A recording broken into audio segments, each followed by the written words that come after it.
So I wanted to talk about the 7th episode of The Mandalorian, which came out Wednesday to not compete with Star Wars. I noticed there wasn't a ton to people talking about it, which they really should, because it's like better than Rise of Skywalker. Mandalorian Chapter 7, which I forget the name of, is very much the penultimate episode, the next one being the season finale, and it feels that way. Getting Gina Carano back, her having an awesome MMA fight very much at the beginning. They really like to showcase what she can do, and why wouldn't you? Because she's awesome at doing that. Seriously, by the way, see Haywire. Then she gets the guy from the beginning, whose name I forget, and they kind of go on this adventure to basically fight back against the people who've taken over the town that Mando destroyed because he took Baby Yoda. And I find that whole quest, I really like it, and how all the stakes make so much sense to us. We totally get why they're going back and what he's fighting for. This feels like a Bonanza season finale. I've noticed everyone's comparing the show to like Xena and like Hercules and stuff, and I'm like, I guess, guys, but to me it's Gunsmoke and Bonanza, and this felt like that, where you already met her, you know her deal. You're effectively like going into this town. It seems like much more of a trap, and you're getting more of like, what is this Baby Yoda thing anyway? I like how this is a classic kind of TV Western. I think the last weeks, which I didn't talk enough about, where they go into the jail, felt like that way. This very much felt like that way as well, but this feels like the tradition of TV, but kind of the cinematic version of TV.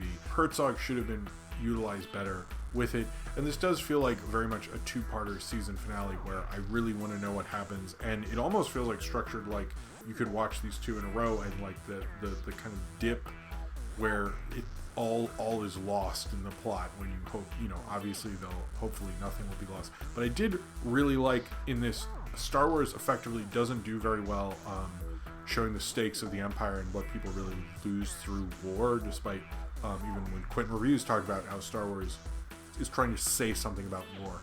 And I don't think it effectively does that most of the time.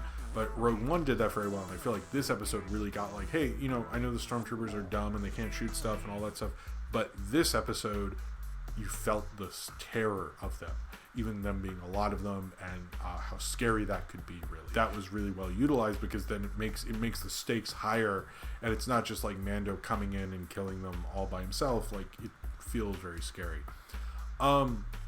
I really like this episode. Apparently it had a bunch of fans who dressed up as stormtroopers in the background.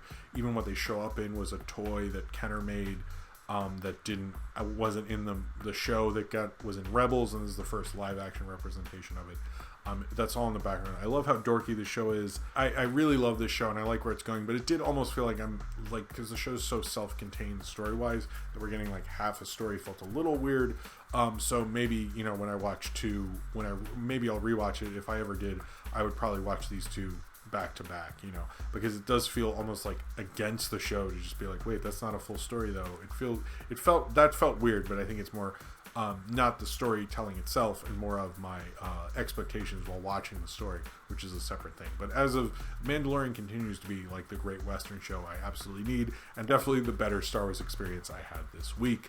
I also like to add the monster kind of red faced kind of guy in the last episode is Mr. Krabs in SpongeBob, which I thought was kind of cool. So Mr. Krabs was in Star Wars, and this last one was directed by Deborah Chow, who I think is a really great director. I'd really like to see her do something on the feature side, and I think that would be really cool.